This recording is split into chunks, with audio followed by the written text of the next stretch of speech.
Distinguished guests, please rise for the entrance of the 45th and 47th President of the United States of America, President Donald J. Trump. And His Royal Highness, Prince Mohammed ibn Salman ibn Abdulaziz Al Saud, Crown Prince and Prime Minister of the Kingdom of Saudi Arabia.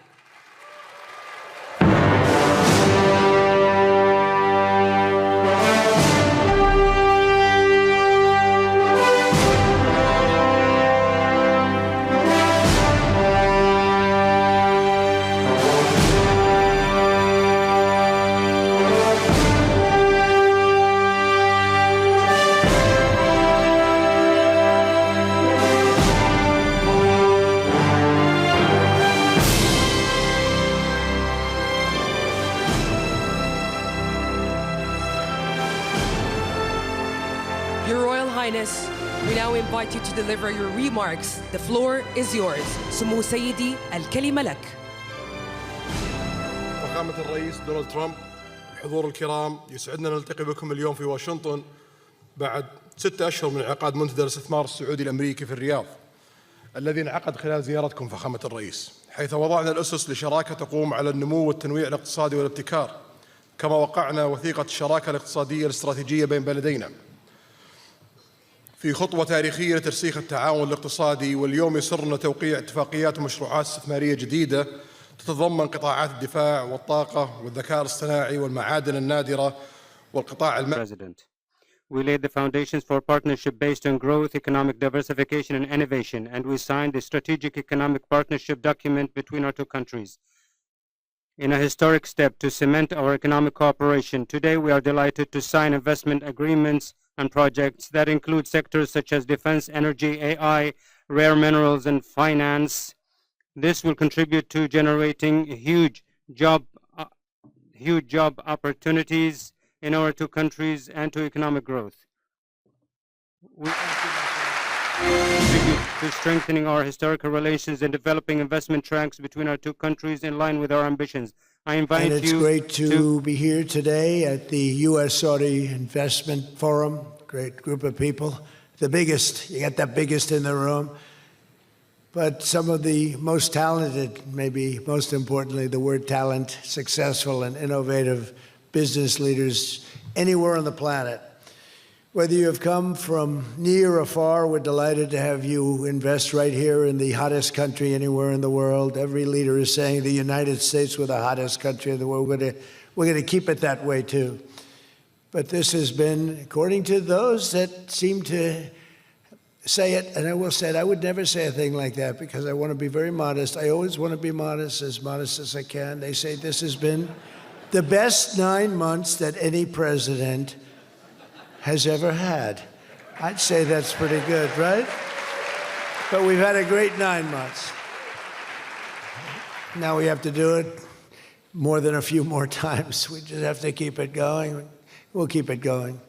I want to thank my friend, a great gentleman, Crown Prince Mohammed of Saudi Arabia, for his bold leadership and deep commitment to the ties between our two countries. Thank you. Thank you. Great gentleman. Yesterday, we had a phenomenal visit at the White House celebrating the 80-year bond between the United States and Saudi Arabia. We ended with an unbelievable show last night in a room that was far too small, but the next time you're here, you'll have a much bigger room. It's gonna be much bigger. I made more enemies last night by we had 119 people. That was a record for the room. So they've wanted for 150 years, they've been clamoring for a ballroom at the White House, and we're giving them one plus. And it'll be something, but you'll be here, you'll be among the first, if not the first, if you'd like, we'll work it out. But you had a lot of people that wanted to be there. They really would have witnessed something that was really incredible. The entertainment last night was incredible, including our great opera singer, but including the military. The talent and the military musically is also incredible. So it was great to be with you last night. I think it was something to behold. We officially designated the kingdom yesterday as the major non-NATO ally. That's a big deal. It's actually a very big deal.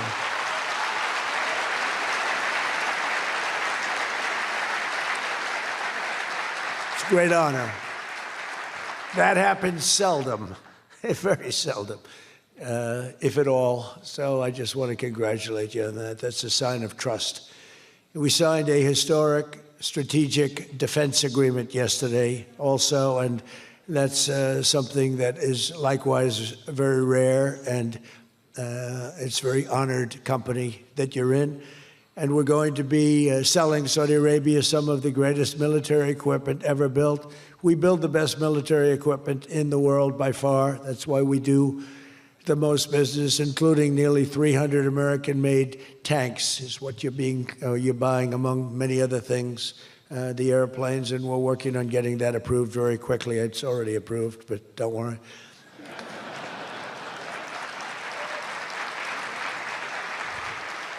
We have to go through a process. The process will take, Elon knows, the process will take about, would you say 24 hours? I think so. You're in good shape, very good shape. The partnership between our two nations is among the most consequential in the entire world, and together the Crown Prince and I are making an alliance stronger and more powerful than it's ever been before. We've had good relationships and frankly not good. You didn't have a good relationship with Barack Hussein Obama. You didn't have a good relationship with sleepy Joe Biden. But you had a great relationship with me, and now it's as good as it was, and probably even better if you think about it, because we took the dark cloud away from your country. It was called Iran and its nuclear capability, and we obliterated that very quickly and strongly and powerfully. But that was a real cloud over the whole Middle East, and now they want to make a deal. They want to make a deal. They want to see if they can work out a deal with us, and we'll be doing that probably. But that was a terrible cloud that you had to live with for a long time. 22 years they were thinking about doing that, the B-2s. That was even before the B-2s. Those B-2s, what machines they were, they flew in, they were undetectable, and they dropped their payload, and every single bomb hit its exact mark, which was a shaft going deep into the mountain. And every single one of them hit, and it was total obliteration. And then I was criticized by some of the fake news for saying the word obliteration was too strong, perhaps. They had no idea. Nobody saw it. 3 days later, when the Atomic Energy Commission went, they said it was total obliteration, beyond obliteration, they said. But they want to make a deal. We'll see what happens. This week, our countries also signed groundbreaking agreements on civil nuclear energy, critical minerals, and artificial intelligence. And I want to congratulate a lot of the great American leaders, business leaders that are in the room. And you'll do a great job for Saudi Arabia and for a lot of other people in the room that are buying your product, taking your product, and using your product. All of that is in addition to the $600 billion investment in the United States that Saudi Arabia announced during my unforgettable visit there last spring. Well, I said, could you try and get that up to $1 trillion? And yesterday, the Crown Prince announced that the number that they'll be investing in the United States is $1 trillion. So that's really an honor.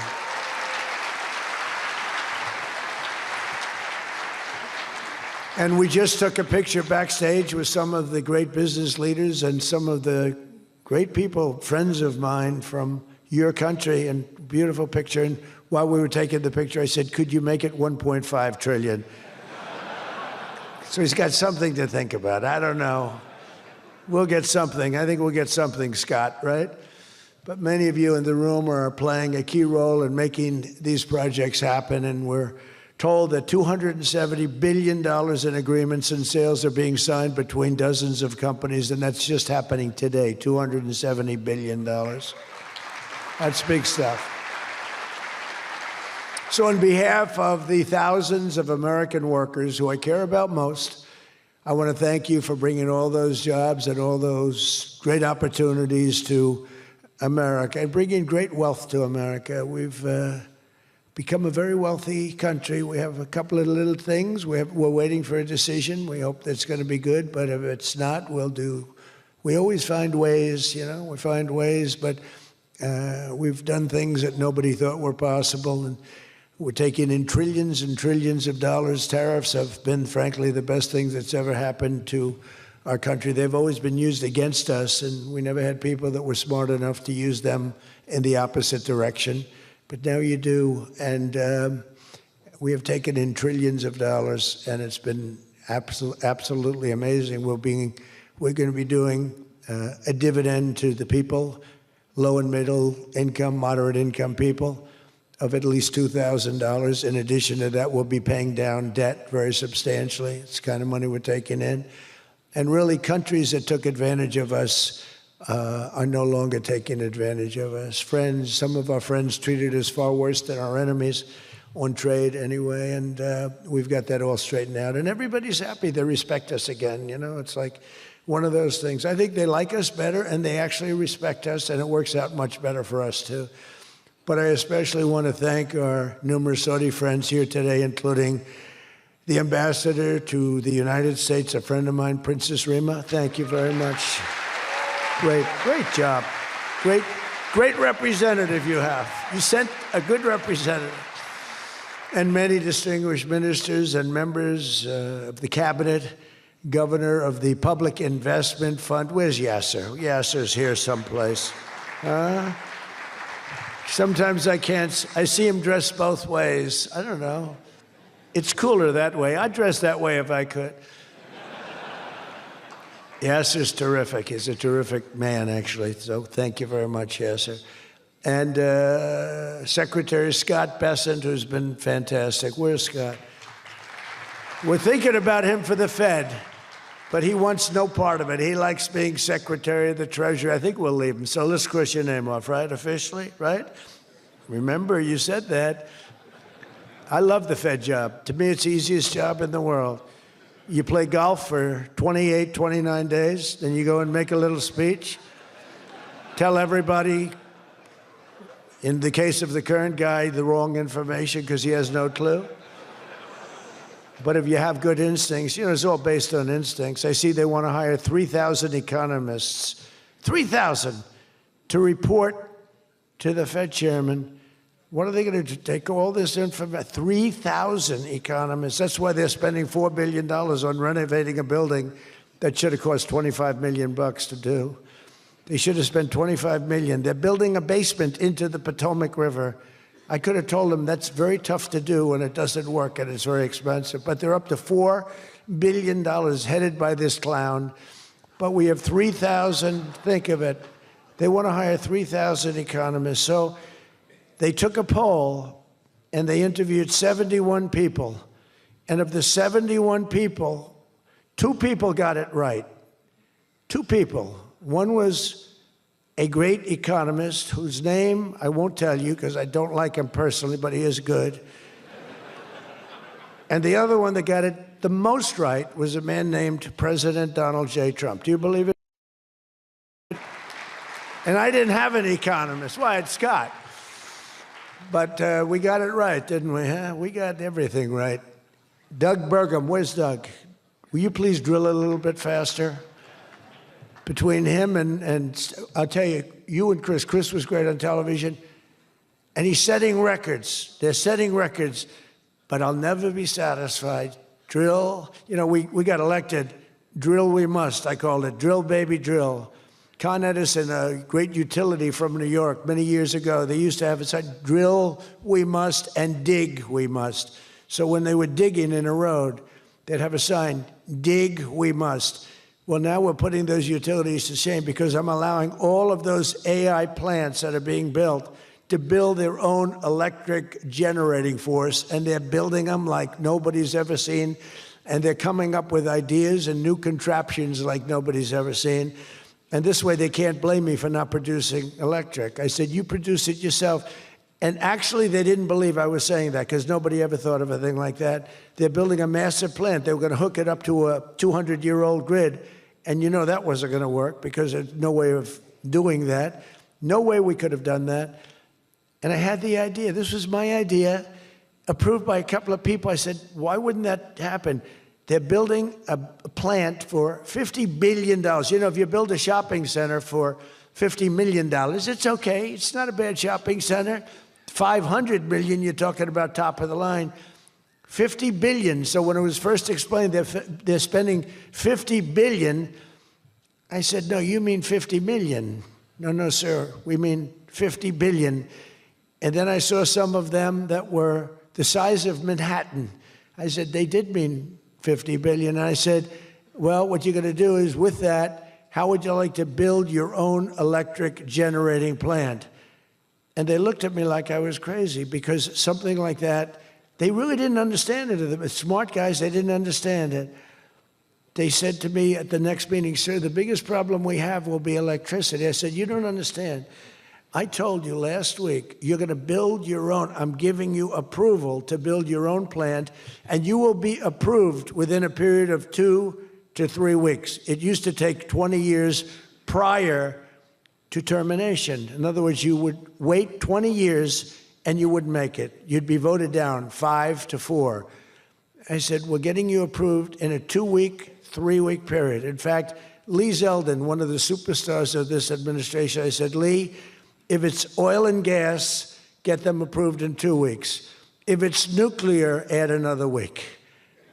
Because some are going nuclear, and they're doing, be careful, they better be careful, but they are going to be careful. They're the greatest people in the world. So now they come back and they actually believed it, and now they're being approved rapidly, and we have things being built, the likes of which nobody's ever seen. We're leading China by a lot in AI, and we're also bringing auto plants in from Canada and from Mexico. They took them, and they're all coming back.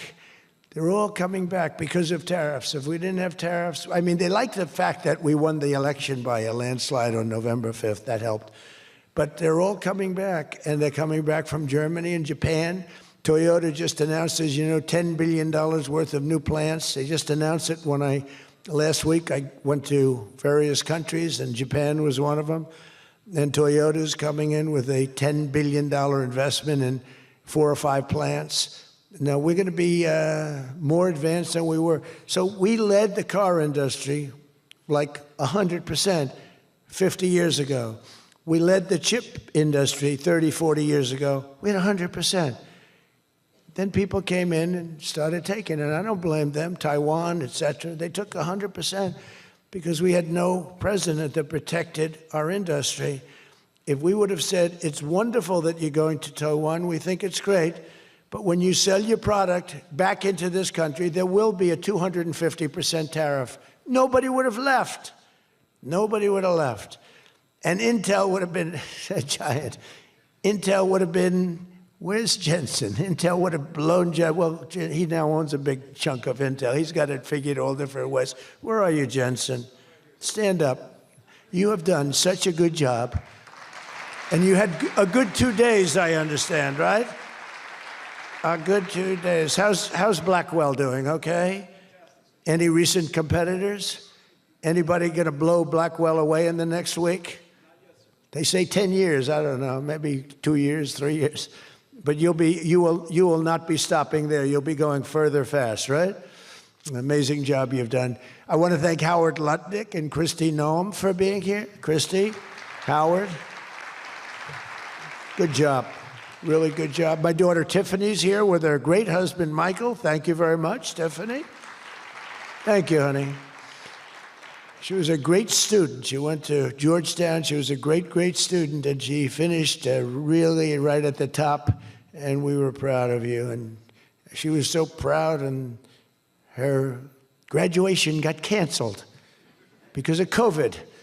But I say if her name were something else, they probably wouldn't have canceled it. They didn't like that she did so well in school. They weren't happy about it. I say they canceled your graduation because you were a great student, and they didn't want, but other than that, I have no problems. You see, I don't take anything personally. Anyway, great job. And of course, hundreds of the top minds in technology, finance, and private enterprise from both Saudi Arabia and the United States. But my message to all of the leaders and investors with us today, and they are the best in the world, is very simple. Under the Trump administration, America is back and America is open for business. And America is actually stronger than it's ever been before, ever. We rebuilt the military in my first term. Foolishly, we gave a little bit to Afghanistan, but not very much compared to what we built. But now we're building it at levels that we've never done before. And in addition to that, we're sending a lot out to our allies, and we're making it possible for them to get it. I want those companies to build more plants, to build it faster. We want them to build it faster. The biggest problem we have is we have a backlog because it's so good. Every country wants our missiles, our jets. They want everything we have, and we got to go faster. We just have a new plane, the F-47. It won a very strong competition. It's the newest, and that was won by Boeing. By the way, Boeing is doing an amazing job of coming back. Kelly is doing a great job. They're really moving, and it's really great to see. But they won the competition for the jet fighter, and they say it reaches levels that has never been reached, both in terms of stealth and speed and everything else that they go by. So they're just completing their factory, and they've already started work on the F-47. How did that number get chosen? I don't know, but I didn't pick it. I did not pick it. It was said, "Sir, we'd like to present you with the F-47. I said, "That's an unusual number. How did you pick that number?" After 4 years of economic nightmares under the previous regime, Sleepy Joe Biden, he was a sleepy guy, wasn't he? Think he would have been here today? I don't think so. Americans have rejected the failed, and they were really failed, far left models that you were looking at of high taxes and massive spending, soaring costs, crushing regulations, and trillions of dollars in green new scams. Everything was a new scam, green, green, green. Look, I'm all for the environmental everything. I'm all for climate change. You know, they have new word, climate change. It used to be global warming. It's global warming. Well, that didn't work because it started coming down. They did the global cooling thing. Then they just said, we can't keep up with this. It's too much. So we'll go, perfect words, climate change. They're covered. If it rains, if it snows, if it's warm, it's climate change is destroying the world, remember? The world was supposed to have been gone 2 years ago. They gave us 12 years, Howard, to live, right? 12 years. But that was 14 years ago. The world was going to burn up, but it got actually much cooler. You know, these people, it's a little conspiracy out there. We have to investigate them immediately. They probably are being investigated.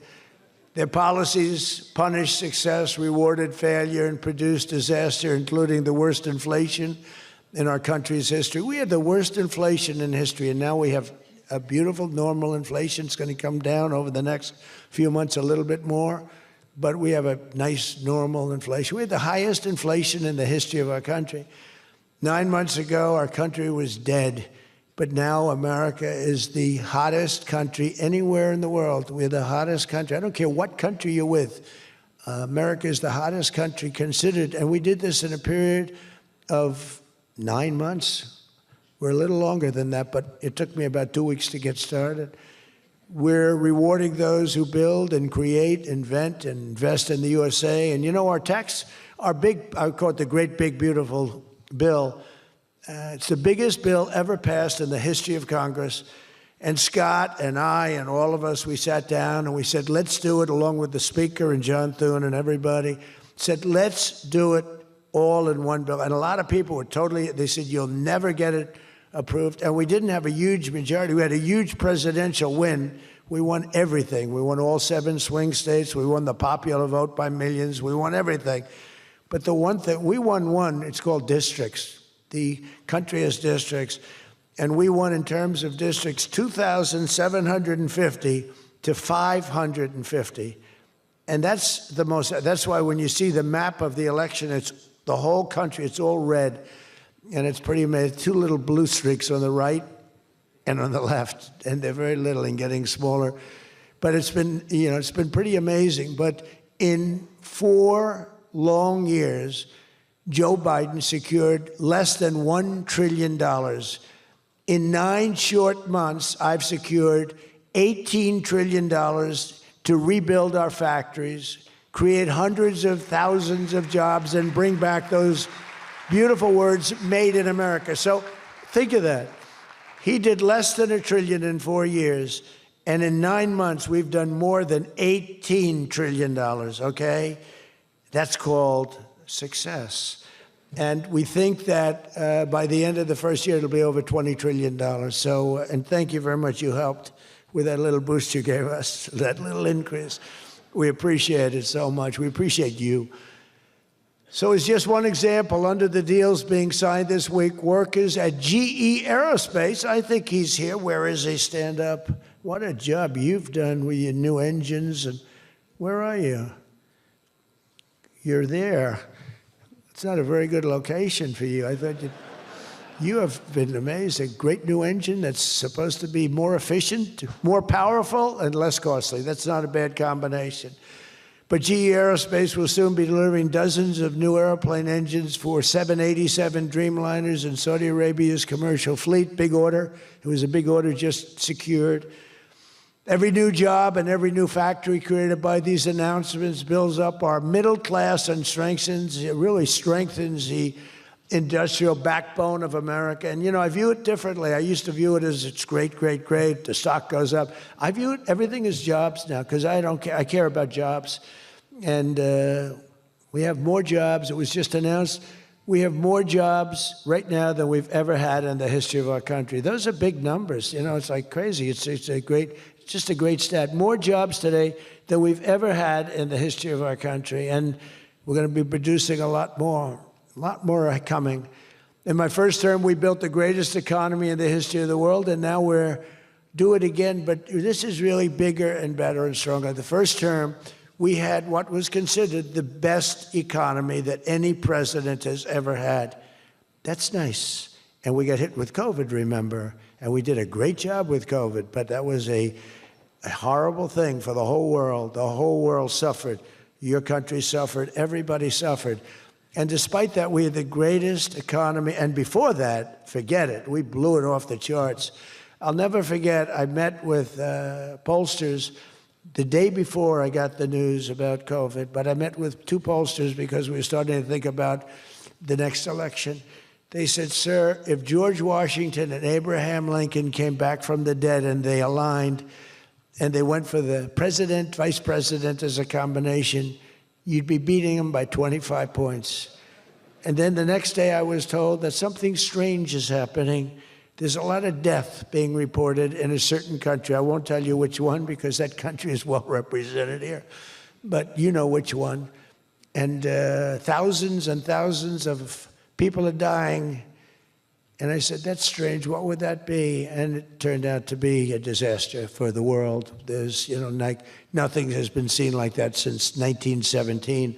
I always thought that when I heard, you know, pandemic or anything you want to call it, but I always thought that was like an ancient phenomena, that could never happen in modern times, but it did. But we did a great job with all of the things that we did with the vaccines, with so many of the drugs that we came up with, making you better. Regeneron is an example. Regeneron was fantastic. I give them great credit for what they did. But we did great, and then we started doing the gowns and the masks and the goggles and the ventilators. We were sending ventilators all over the world. We became the king of ventilators. But what a period of time that was for all of us. But despite that, we had the greatest economy in the history of our we had the greatest economy in the history of the world. And I'll tell you, it was an amazing time. But this looks like it's going to be blowing it away, because when these plants, which are being built now, and many are going to be started very shortly, many, but when they open, we're going to see numbers the likes of which nobody's ever seen before. And, you know, in some cases, you're building extremely complex plants. You're building plants to make computers and to make telephones, to make a lot of different things, missiles. But you're building plants that make things that are very, very detailed, and you have to have great knowledge. And you're coming here and you find, if we don't have people that did that before, we are allowing you, and I may take a little heat. I always take a little heat from my people, the people that love me and the people that I love. They happen to be toward the right of center, toward the right. Sometimes they're way right. But if you have to bring people to get those plants opened, we want you to do that, and we want those people to teach our people how to make computer chips and how to make other things.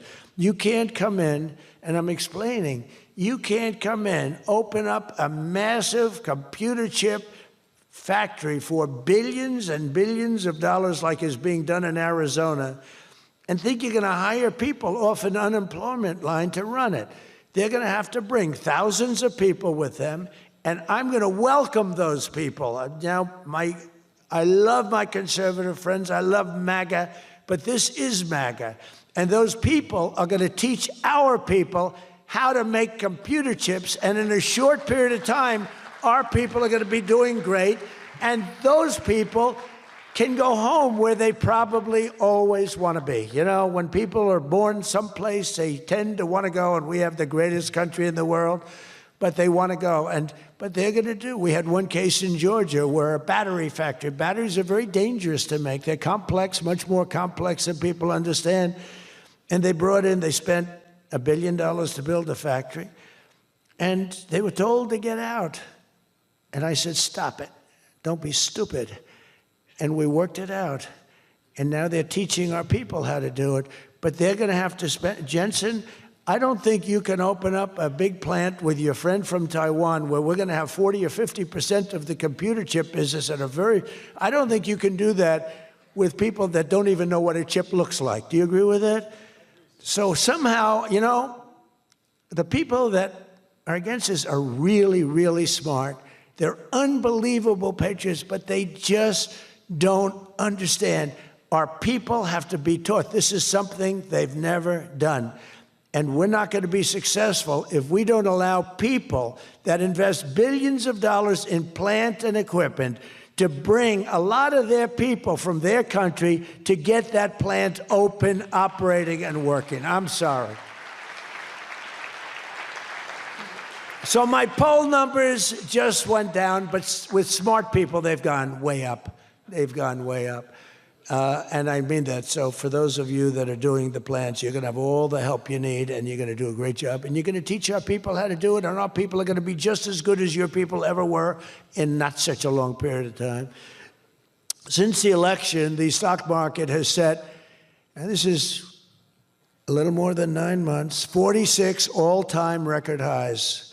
And the growth is now amazing, and it's lifting up the Americans and American economy like nobody's ever seen before. It's the biggest. There's never been a period of time like this. Wages for hourly workers are rising at the fastest pace in 60 years, and real wages for construction workers are up $2,200 a year, and that's good, and that's spending. They're going to spend. They're going to buy many of the things that you're making. In 9 months, we've lifted over 600,000 Americans off food stamps, and that's happening rapidly. You know, when we had the problem 2 weeks ago on the SNAP, and they talked about all of this, the numbers. So when I left, which was a rigged election, by the way, but that's okay. You know, they used to go crazy. I'd say rigged, nobody complains anymore because now they realize it was, and it's been proven, and it continues to be proven. But when I left, that number was $7 billion. Now it's $47 billion. That's Biden.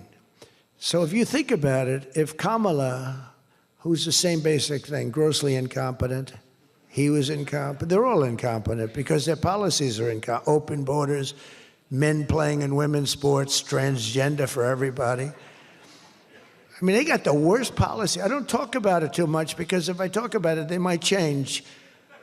So, no, I don't talk about it. I tell people, don't talk about it. Wait till 2 weeks before the election and hit the hell out of them. Right? We talked about that, right, Elon? He said, we wait 2 weeks before. It's almost like you're in a war. Don't shoot yet. Don't shoot. Hold your fire. The enemy's rushing. Hold your fire. Don't shoot. Okay, now you can go. 2 weeks before. But I watched a guy the other day, a congressman, fighting for men playing in women's sports. And the new weightlifting record for a certain weight was just set. The man was 119 pounds higher than a woman champion who was a phenomenal champion. beat her by 119, and he was an average lifter prior to transitioning. A lot of the Saudis that are sitting here saying, what the hell is he talking about transition? They don't do, Yasser, they don't do a lot of transitioning. They're sitting here, the Saudis are saying, what is he talking about? They're saying, what do you mean women are playing against men? No, that doesn't happen, does it? Yeah, it does. These people are crazy. 1.9 million more American-born workers are employed today. Think of that, than when I took office. So we picked up almost 2 million workers, and more Americans are now working, as I said, than at any time in the history of our country. Under Biden, 1 out of every 4 new jobs went to increase the size of the federal government. So in other words, 1 out of 4 was a federal worker. Well, I love our federal workers, but that's not the way you can build a country. It's a short road to a disaster. Under my administration, 100%, think of that, of all new jobs created came out of the private sector. In fact, the federal government, we cut thousands and hundreds of thousands of jobs out of the federal government. Now, if I wanted to do something for purely political reasons, I'd say, Susie, let's hire a couple of million federal workers. And you know what happened? Unemployment is unbelievable. We don't do that. They did that. They used to hire workers in order to fudge up the numbers. The federal workers. By the way, Susie Wiles, most powerful woman anywhere in the world by the biggest, most important magazine. Susie Wiles, she had her father, Pat Summerall, the great announcer, football. He was a great football player, became an even greater, the voice of the NFL, and he was supposed to be a tough cookie, and I believe it 100%. Most powerful woman in the world. She can take out a country, take out a country with 1 phone call. That's power. I don't know if I could do that, but she could. Thank you, Susie. Do you feel good about the job you're doing? Huh?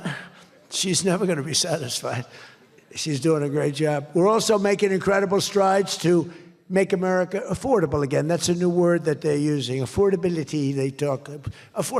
They had the worst inflation in history. They had the highest prices in history. The country was going to hell.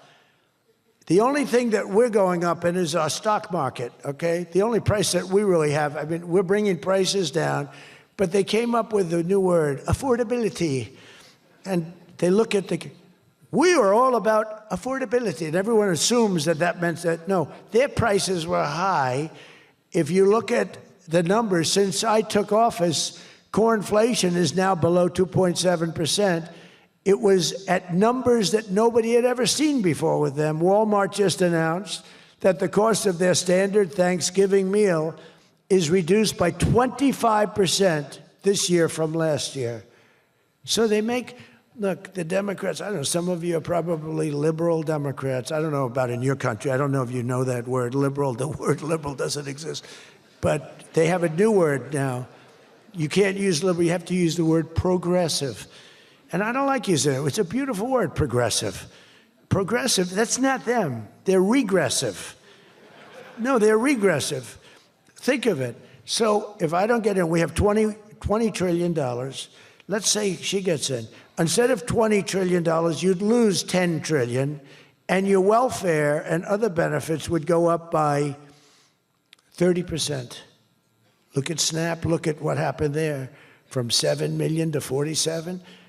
From 7 billion to 47 billion, it would be that. So we would lose business, countries and companies and people would flee our country. They would flee, and all of the other things would go up. In other words, would end up with a shell of a country, and I'm being nice when I use the word shell. This country would have been in big trouble, and I don't want to get him in trouble, but that gentleman right there, the most respected man in the room, that's today because we're here. Most respected man, I have to say that.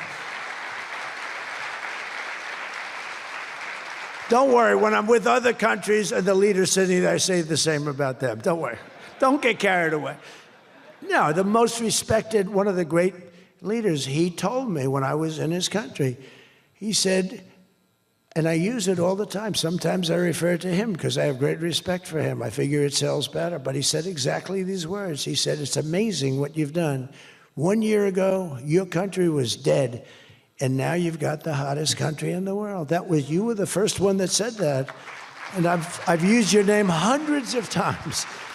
I use your name, I say, that king of Saudi Arabia said. But anyway, but it's true.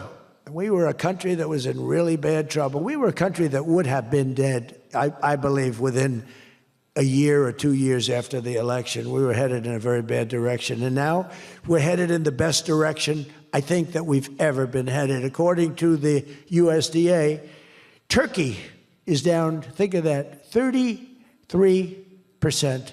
And I'm not talking about the country of Turkey. He's doing fine. Erdogan is doing good. Just want to, I don't want him calling me. I'm not down 33%. He's a friend of ours. We got to take care of our friends. Since March, egg prices are down 86%. Think of 86%. Many other prices are down in a similar number. When I first came into office, my first 3 days, I had a news conference, and they started screaming at me. Those people, it's a lot of people back there. Look at all the fake news. They started screaming at me, eggs, eggs. I didn't know anything about it. I said, what's going on with eggs? They're up quadruple. I said, I've only been here for 3 days. And we'll work on it. And we got them down very substantially. They said, don't buy eggs for Easter. At the White House, we have an Easter egg hunt. We buy thousands of eggs. People come from all over, thousands. They asked me, sir, would it be possible this year to buy plastic eggs? I said, I'm not buying plastic eggs. The kids are going to pick up an egg. They're going to, what the hell kind of an egg is this? And we bought maximum number of regular eggs, and we got the prices. Brooke Rollins did a great job, Department of Agriculture. She did a fantastic job. And eggs are way down now. Mortgage rates are down despite the Fed. Scott, you got to work in this guy. He's got some real mental problems. No, there's something wrong with him. It's just sweet. I'd be honest, I'd love to fire his ass. He should be fired. Guy's grossly incompetent. And he should be sued for spending $4 billion to build a little building. I'm building a ballroom that's going to cost a tiny fraction of that, and it's bigger than the whole thing put together. You got to work on him, Scott. The only thing Scott's blowing it on is the Fed. Because the Fed, the rates are too high, Scott. And if you don't get it fixed fast, I'm going to fire your ass, okay? I can't tell you, Scott, sir, don't fire him. Sir, please don't fire him. He's got 3 months to go. Don't fire him. I want to get him out, Scott. Please. He's the voice of reason. You're very lucky you have him, I'll tell you that. Done a good job. I think Howard's a little bit more for firing him. Right, Howard? I think Howard would say, get him the hell out of there. Anyway, well, congressional Democrats wanted the largest tax hike in history. They wanted to raise your taxes by 42% 44%. I proudly gave you the largest tax cuts in American history. Don't forget, the great big beautiful bill doesn't kick in until January 1st. So all these numbers that you're reading about, all these great numbers, that's without the tax cuts. The tax cuts take effect on January 1st, and that's no tax on tips, no tax on overtime, and no tax on Social Security for our great seniors. Even people that go buy a car, they've never had this. Middle-income people don't know what the word deduction is. They don't know. This room, they live on deductions. Me too. How much of a deduction do I get? We all live on it. Middle-income people, they don't know about that. They don't really have deductions. We're giving them a deduction on the interest if they buy a nice Tesla car and they borrow the money. You're so lucky I'm with you, Elon. I'll tell you, has he ever thanked me properly? Although I do let him buy other than electric cars, but these are minor details. We had a mandate, which even Elon thought was ridiculous, that everybody has to have an electric car by 2030. And once, fortunately, he said, that's a ridiculous thing. So I keep quoting, but I'm giving them a deduction. Now, Elon would like to have it differently. a deduction only if you buy a Tesla, right? But we'll let it be for everybody. But think of it. You get a deduction on the loan, on your interest payment. I think that's going to be an unbelievable boon to car sales. I think it's one of the biggest things, and we'll see, but I think it's going to be. And the biggest thing I've done for business and jobs is deductibility, where all of that money that you're spending, 100%, think of it, expensing for all new equipment purchase, factory construction, including structure. Every single thing you're allowed to deduct, expensing 1 year. And that's what made our first tax bill, in my opinion, more than anything else, bringing your money back in. We have that, we have everything. Trillions of dollars, hundreds of billions, but trillions of dollars. Apple alone, Tim Cook brought in hundreds of billions of dollars. You couldn't do it under the old tax code. You'd have to pay so much tax, and just the bureaucracy of it. We made it very simple. We charged a fair rate, and we took in billions. Well, we have that. But the expensing, to me, was the thing that made it so successful. And the other thing is all of those tax cuts that we got, that was the largest tax cut in history. On top of adding to those cuts, we extended the original tax cuts. If we didn't extend, you would have had about a 58% tax increase from that point, and we were able to get that extended. So I want to thank the Speaker of the House, and I want to thank John Thune. And a lot of people thought that bill, because we put everything into that one, we took 4 years worth of things and we put them into the great big beautiful bill. And we got it passed. It was close, like about a quarter of a vote. It was on fumes. We thought for a couple of moments we were not going to be able to get it. Then we would have had to have it in 9 or 12 or 14 different bills. And I don't think we would have gotten many of them approved. We would have gotten some easily approved, but some we would have gotten no votes on. By putting it all together, we got everything. And it was a great job, and I think someday it's going to be appreciated. But among other things, it's the biggest tax cut in history for people and for businesses. So just enjoy it, and think of me every once in a while when you're hiring new people and making a lot of money. You just think about us. But I'm cutting a record number of job-killing regulations. That's the other thing.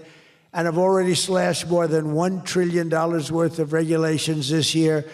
My last term, I gave the largest regulation cut in history, and now we're doing it again. In fact, for every new regulation, they're mandated to cut 10. And so far, it's for every new regulation, they've cut 30. So they have the idea. And very importantly, we stopped Joe Biden's radical crusade to kill oil and natural gas. Somehow, I don't think Saudi Arabia would like me too much if we decided to kill oil and natural gas. There's nothing like it. It works. Windmills don't work. Other things, I don't want to get into it too much, but they don't work. What does work is natural gas, oil, nuclear, and other things. But the windmills are a disaster. I am the biggest negative person on windmills. They ruin your locations. They ruin. When I look at some of these countrysides that are littered with windmills, and every time it goes around, you lose money. The country loses money. It's a disaster. And I just hope that some of these countries that are losing their ass, we have countries that are going bankrupt because they're putting windmills all over the place. You're supposed to make money with energy, not lose money with energy.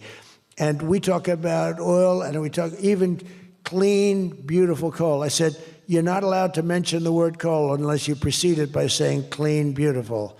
So I have my people in the office, they're talking about coal, right? And they're going, sir, a clean, beautiful coal is doing very well, sir. And then 2 minutes later, clean, beautiful coal. Then he mentions the third time, sir, coal. No, it's clean and beautiful.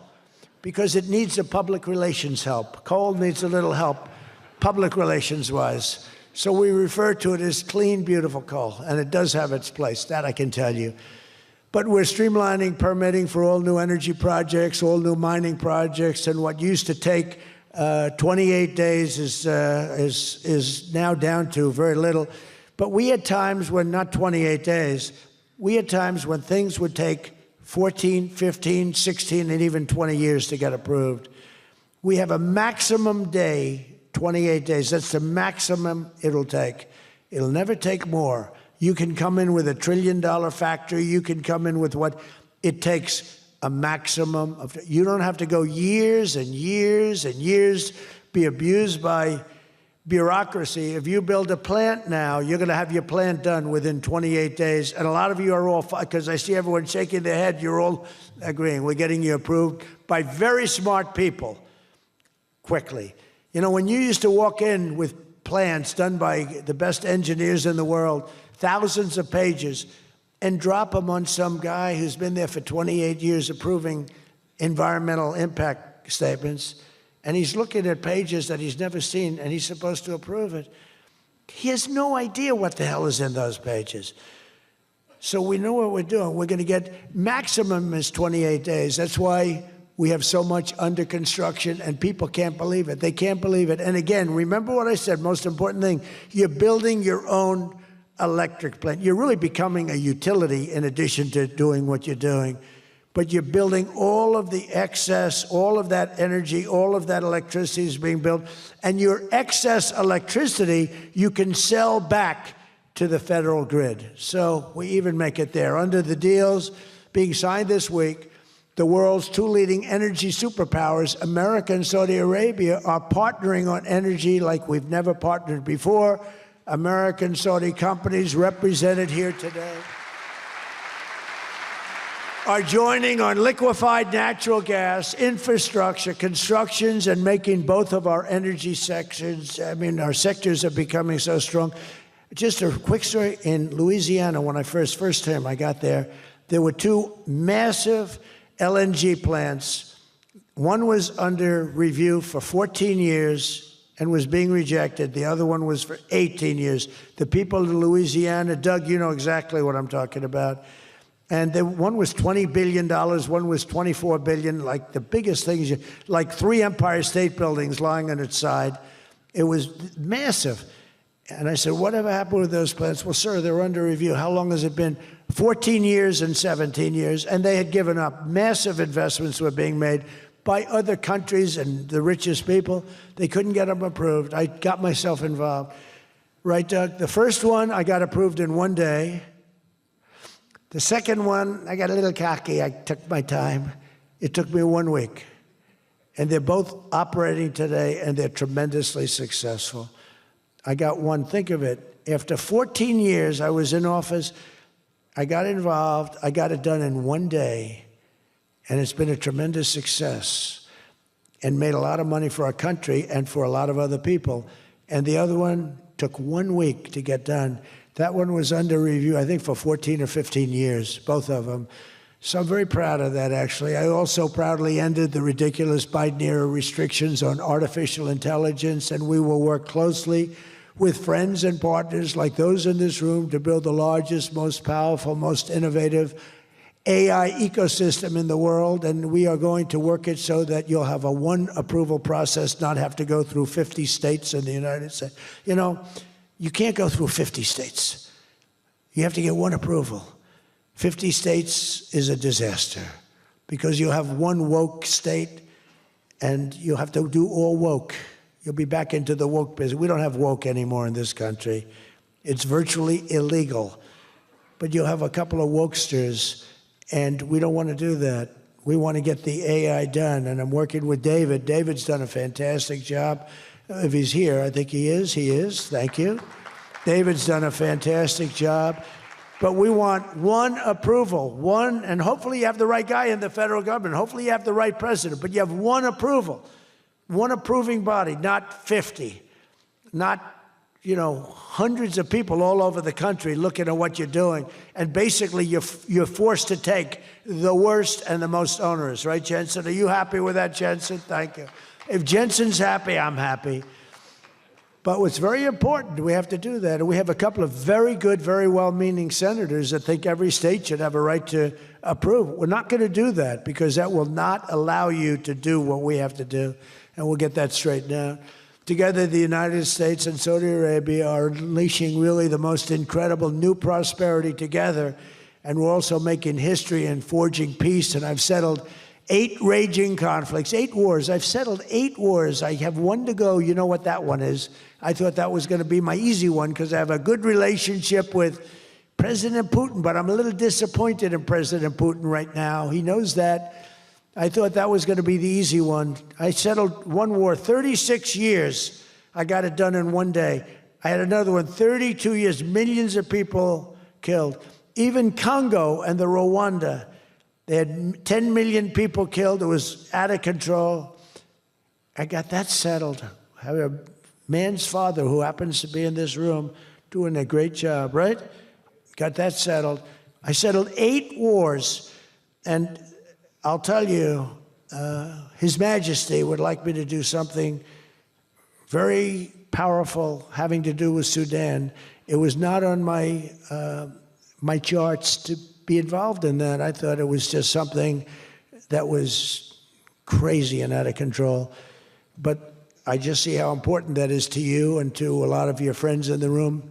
Sudan, and we're going to start working in Sudan. I didn't think that that was one that was going to be so easy to do, but we're going to start working. Mohammed said, yeah, thank you. Thank you to you. No, it wasn't on my charts because I'm good at settling disputes, and I've always been. I've done very well with that over the years, even before this. But you know, I was talking about the different wars, and it's look, India, Pakistan, they were going to go at it, nuclear weapons. I said, that's okay, you can go at it, but I'm putting a 350% tariff on each country. No more trade with the United States. No, you can't do that. I said, I'm going to do it. Come back to me, and I'll take it down. But I'm not going to have you guys shooting nuclear weapons at each other, killing millions of people, and having the nuclear dust floating over Los Angeles. I'm not going to do it. They said, we don't like that. I said, I don't care if you like it or not. So I was all set. I told Scott, 350% tariff to settle that war. If you don't, we'll make a nice trade deal. They were in the midst of a deal. Now, no other president would have done that. Another guy would have, like Joe Biden, doesn't even know what countries we're talking about. He wouldn't have any idea. There'd be no tariffs, no nothing. Just the whole world would go to hell.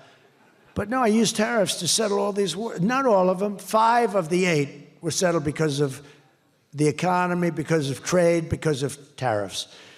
So I did this. But, and then I'll tell you what, the Prime Minister of Pakistan called me. Thank you very much. He actually said I saved millions, and he said it in front of Susie. He said, President Trump saved millions and millions of lives. He doesn't even know that, but he saved millions of lives, and he talks about it. And I got a call from Prime Minister Modi saying, we're done. I said, you're done with what? We're not going to go to war. I said, thank you very much. Let's make a deal. But I saved a lot of people, millions of people, on many other wars. Azerbaijan, you know what was happening there? I settled that. That was going on for many, many years. Actually, Putin called me. He said, I can't believe you got that one settled. We've been trying to settle that one for a long time. I said, don't worry about that. Just let me settle your frickin' war, okay? You don't have to help me. I don't need any help. I need help with your war. And it'll get done. But working with the Crown Prince was amazing because he mentioned Sudan yesterday. And he said, sir, you're talking about a lot of wars, but there's a place on earth called Sudan. And it's horrible what's happening. And I viewed it as being just sort of a freelance, no government, no this, no that. And he explained the whole culture and the whole history. And it was very interesting to hear. Really amazing, actually, to hear. And, you know, we've already started working on that, okay? He said that would be the greatest thing you can do. That would be greater than what you've already done. That was your expression. Is that a correct expression? Pretty good. So we're working on that. We started about 30 minutes after you explained to us the great importance of that. I view it differently now than I did just a day ago. But we also... as you know, we had a historic ceasefire. We ended the war in Gaza. And 2 days ago, incredibly, the United Nations Security Council backed the Trump peace plan, and we have a great peace plan. We have peace in the Middle East.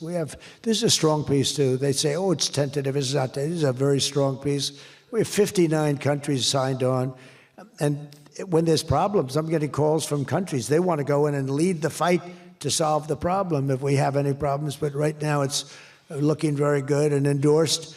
They endorsed the United Nations, what's called the Board of Peace, chaired by a person called Donald J. Trump. I accepted the chairmanship. They asked me to be chairman. That's what I needed. It's just a little more work. But it's a great honor. That'll be the greatest board ever assembled. When you see this board will blow every board away. And I believe we're going to be lucky enough to have the Crown Prince be a very distinguished member of the board. But we're going to have the heads of the Board of Peace. And I think it will go long beyond Gaza and the Middle East. I can see that going long beyond.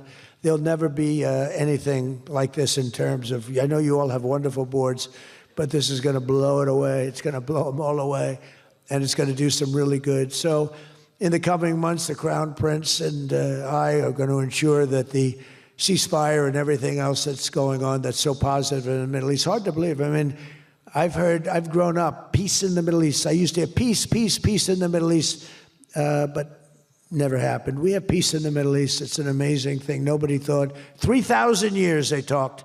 Nobody thought it would happen. In just 9 months, our administration has achieved more than most other administrations achieve in 8 years. And we're leading again in just every country. We want to win. We want to win for you. We want to win for ourselves. We want to help our allies. We want to change our enemies. We want to change our enemies. I'm being nice when I say it that way, but we want to change them. And if they don't change, we're going to be nasty. But hopefully we're not going to have to be nasty. But we want the world to prosper. We want the world to be safe.